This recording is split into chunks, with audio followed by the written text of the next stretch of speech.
Ел жастарының білім білігін арттыруды көздейтін «Біргеміз білім» жалпыұлттық жобасының бір бағыты оқушыларға ағылшын тілін оқытуға арналған.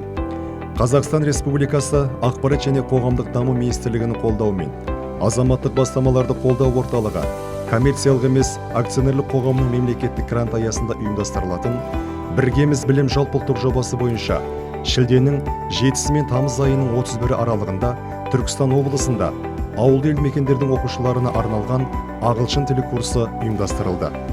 Курсқа 512 оқушыдан өтінім түсіп, 250 оқушы іріктеліп алынды. Оның ішінде көп балалы отбасылардан 220, асыраушысынан айырылған 11, мүмкіндігі шектеулі 1 және аз қамтылған отбасылардан 18 оқушы қатысты. Оқушылардың тілдік деңгейі анықталып, нәтижесінде 12 elementary тобы, 3 pre-intermediate тобы жасақталды. Курс барысында оқушыларға арналған видео сабақтар түсіріліп, YouTube желісіне жүктелді. Оқушылардың білім алуына өңірлік 15 волонтер оқытушы жұмылдырылып, олар оқушыларға Zoom, Skype қосымшалары арқылы онлайн волонтерлік қызмет көрсетті. Біргеміз білім жалпы ұлттық жобасы аясында ұйымдастырылған ағылшын тілі курсына қатыстым. Мен онда сабақ бердім. Маған оқушылармен жұмыс жасаған өте қатты ұнады.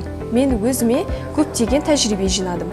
Жалпы оқушылармен жұмыс жасаған менің болашақта жұмыс жасауыма және нағыз маман атануыма өзіндік үлесін қосты. Біз біргеміз.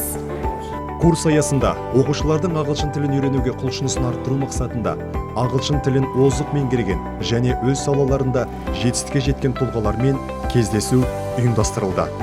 Кездесуде ағылшын тілін үйренуге қатысты пайдалы кеңестер мен жетістікке жету жолындағы тәжірибелер туралы талқыланды. Курс бойынша бақылау емтихандары алынып, қатысқан оқушыларға сертификат табысталды.